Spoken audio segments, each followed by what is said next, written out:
4 summers from now. That is how long you will wait for the next one. Not 4 weeks, not 4 months, 4 whole turns around the sun. In that time, a child learns to read, a phone becomes obsolete, you change jobs, move cities, fall in and out of love. And the whole time, somewhere, the tournament is sleeping. Here is the strange part. That long, almost painful wait is not a flaw in the design. It is the entire point. Try a little experiment. Imagine they held it every single year.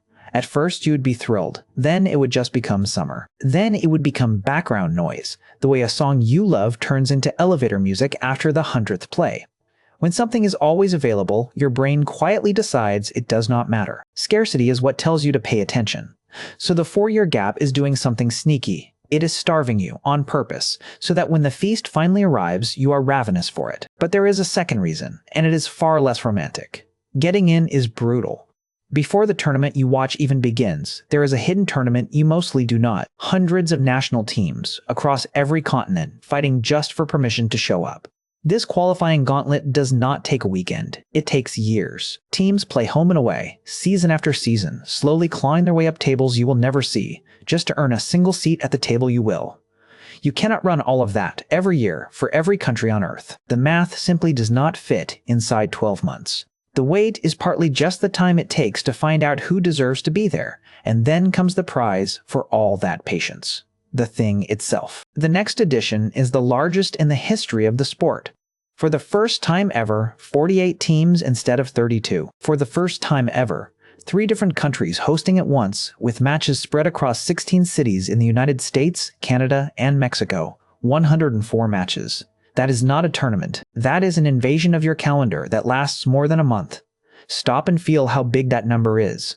The old version gave you 64 matches. This one nearly doubles it. More nations than ever, more cities than ever, more strangers than ever who will, for a few weeks, feel like the most important people in your life. And it only lands this hard because of the wait. Think about what the gap actually does to you. It lets an entire generation grow up. The kid who watched the last one as a toddler is old enough to remember this one. The teenager who watched the last one is now an adult who can travel to it. Each edition is not just a sports event. It is a checkpoint in your own life. You will remember where you were, who you were with, who you were. That is something a weekly competition can never give you.